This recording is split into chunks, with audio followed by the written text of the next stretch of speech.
going on? BC, bringing the business. Look, I was looking at something, right? You're going to have a lot of guys from this era that's going to mess up their all time resumes, right? You got some guys that's obviously helping their resumes, and you got some guys that's going to mess up their all time resumes. And they're going to mess them up by not playing. You know what I'm saying?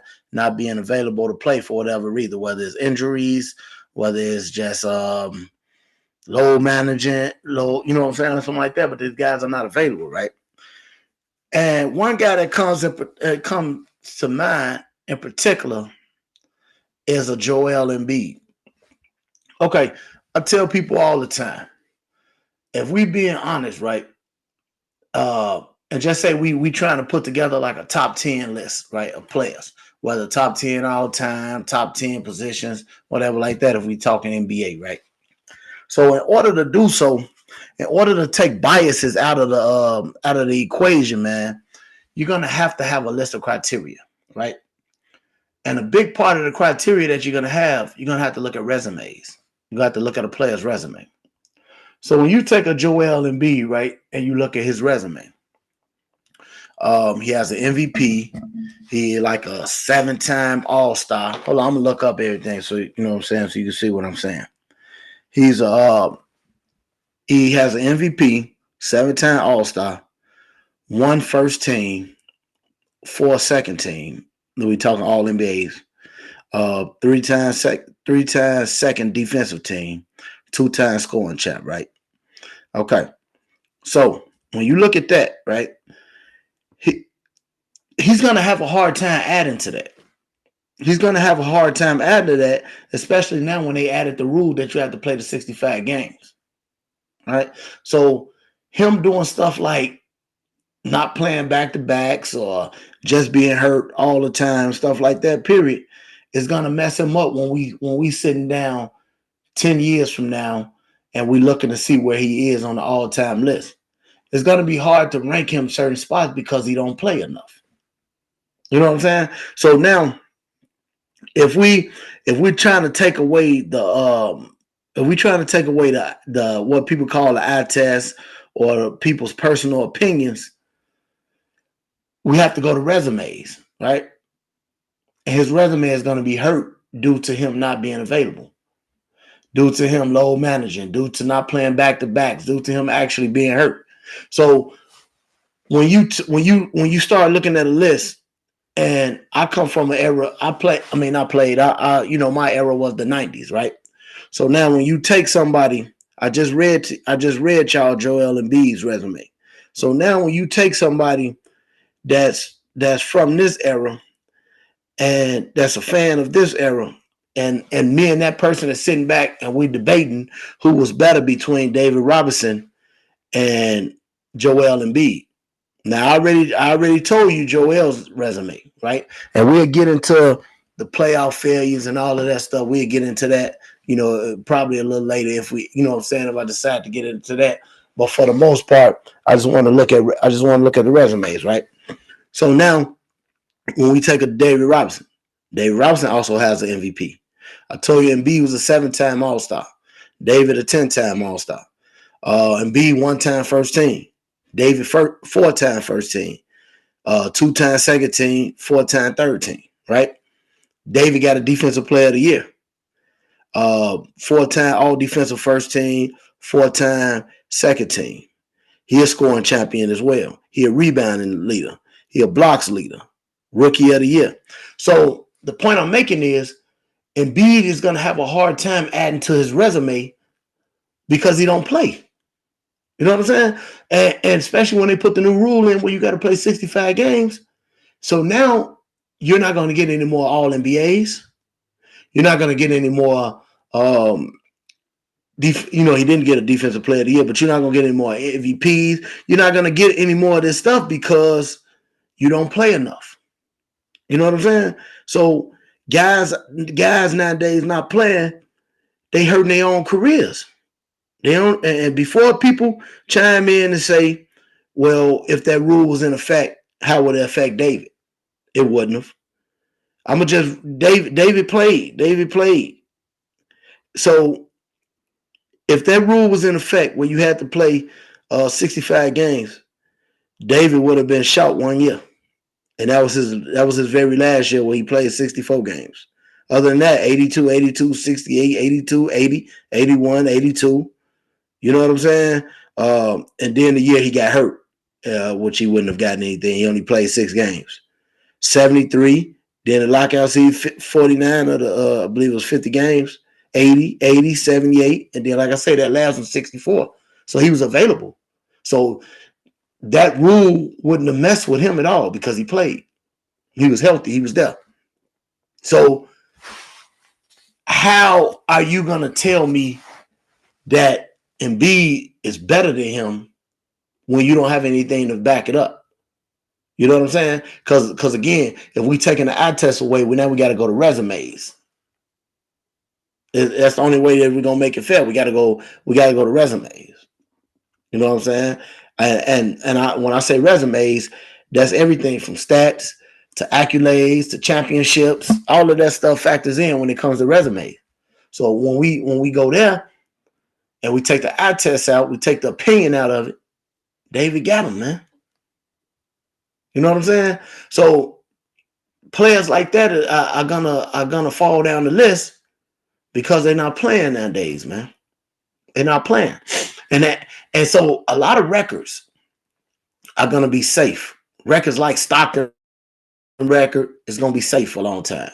And some of the spots that people are in are gonna be safe. Chris Paul, I think, like second or third all time in assists and stuff like that. He's gonna be safe for a while. I don't see that passing. I don't see nobody passing it. Only people that at risk. I mean, that's what I'm saying, that you have to worry about catching some of the old records and passing is like Luka, Joker, Giannis, guys like that who play a lot and who putting up these gaudy ass numbers. You know what I'm saying? Joker putting up triple doubles like nothing. Everybody know me. I'm a Russ fan. Hey, that triple double record is in jeopardy. Joker gonna get that unless he slows down. But right now, the man on his fourth straight triple double, so I don't see it slowing down. You know what I'm saying? But other than that, a lot of these players don't play enough to be able to catch that stuff. Zion don't play. You know what I'm saying? So think about what his resume is gonna look like. You know what I'm saying? Zion resume ain't gonna be that tough because he don't play. Ja. You know what I'm saying? Hopefully Ja got it together and he, what I'm saying, not finna be missing games, especially for crazy stuff. But his resume gonna take a hit because he had, what I'm saying, I know he's still young, but he missed out on a lot of accolades that he could have gotten the last 2-3 years. You know what I'm saying? Obviously his stuff was off court. But if he was there and available, stuff like that, then you know what I'm saying, he would have more accolades and his resume would be a little tougher. And again, I know it's early, but his resume would be tougher. So, you know what I'm saying? So, and again, we gotta go to this because we gotta take the eye test out of it. You gotta take the eye test out of it. That's the only way. You gotta take the bias out of it. That's the only way you're gonna do so is by looking at resumes. So yeah, that's my take. Y'all tell me what you think. Tell me what you think, man. And just, do you like the rule? Period. I like the 65 rule. I like the rule because it's not fair for you to. It's not fair for you to not play, and I'd have played the long season, and then you just come in the second half of the season fresh and all this, that, and other, or ready for the playoff. And that, I know circumstances happen, but unfortunately, if those things happen, you just don't get no award. That's just how it goes. You don't get no award. So I'm with it, and I'm down for it. You know what I'm saying? And people talk about like LeBron and say a lot of his stuff is longevity awards and longevity stats, and some of it is, but you see how hard it is to stay healthy, how hard it is to stay in the mix. You see how hard it is. So I ain't mad at the man for having longevity stats, man, because some of these guys, man, They can't do it. Going back to Embiid, just looked at it. Embiid got like 12,000 points, man. 12,000 points. So let's see how many years Embiid has been in the league, right?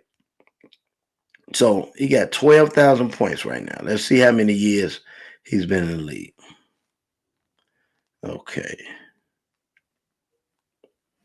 So Joel Embiid. So Joel Embiid was drafted. He was drafted in he was drafted in 14. Obviously, we know he didn't play that season. So he already missed 2 seasons. So he's played 1, 2, 3, 4, 5, 6, 7. He's played 8 years. In those 8 years, he's never played 70 games. The highest amount of games he's played is 68 games. 68 games in 8 years. You can't build. It's gonna be tough, and I understand in those 8 years he got 7 All-Stars. You know what I'm saying? Stuff like he got 7 All-Stars, and I told you 5 all NBA, 1 first team, the other 4. So he is a cold-blooded player. He dope. He can play, but he don't play enough. So in 8 years, he got like I told you, in 8 years he got 12,000 points. He's only had 2 seasons where he scored 2,000 points. 2 seasons. So how's he gonna rack up? You know what I'm saying? More points, more rebounds. He only got 4,000 rebounds. 4,000 rebounds. 4,800 to be exact. 4,800 in 8 years. You know what I'm saying? I ain't gonna look at assists and all that. He got 720 blocks. Come on, man. In 8 years. So his career is gonna suffer because he don't play. It's gonna suffer because he don't play. So I even think they need to put in a rule like because these guys can still make the All-Star team. If you don't play so many games before the All-Star break, I think they need to make a rule where you can't play an All-Star game. You got to play, man. You got to be healthy. You got to play. I'm sorry. So I think that's fair. Let me know what y'all think, man, about these guys, man, nowadays whose resume is gonna suffer, man. Let me know what y'all think, man. Bring in the business.